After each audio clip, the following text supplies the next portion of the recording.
Okay, we'll discuss the 5 ways to create relative joint motion. So, joint motion is created by 2 adjacent bones moving in space, and that creates the relative motion.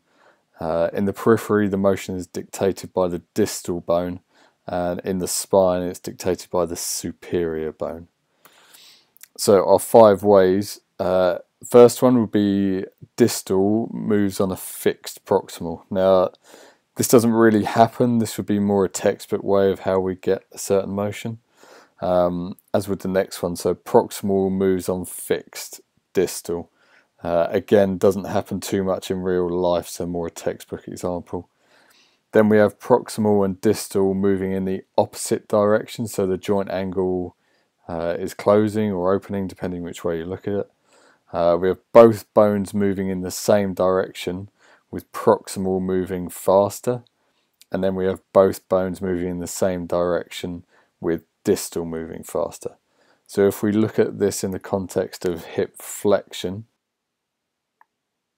we have distal moving on fixed proximal, then we have proximal moving on fixed distal, we have both moving in the opposite direction,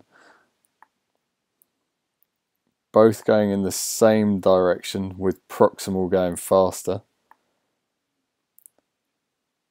and both going in the same direction with distal going faster. Now all of these will give us hip flexion. If we skip back, the actual reality is definitely in my case, I can't do one being fixed.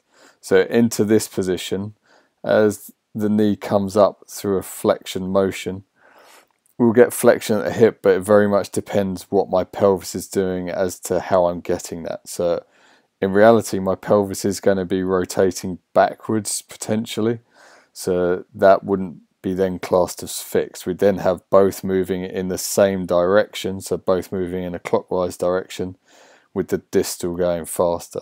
However, you may find some people that go into an anterior tilt to get hip flexion. Therefore, you'd have this motion created by opposing direction. So you'd have the pelvis moving in the anti-clockwise direction and the femur moving in the clockwise direction. Same with the next part. So yeah, the pelvis, we have a anterior rotation or anti-clockwise motion, looking at it from this angle.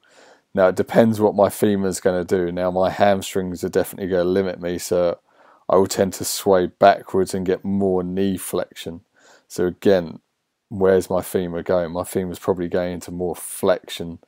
So this may be another opposing force rather than going the opposite direction, or rather than going the same direction. So if we think of this then applied to gait, as we take a step forwards,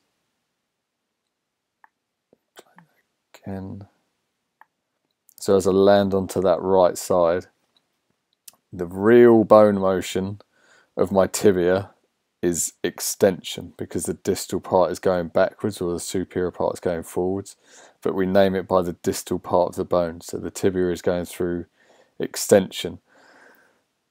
My femur relatively is going through flexion, so that gives us net flexion at the knee. So you'd have the bones going in opposite directions, so that gives us the relative joint motion.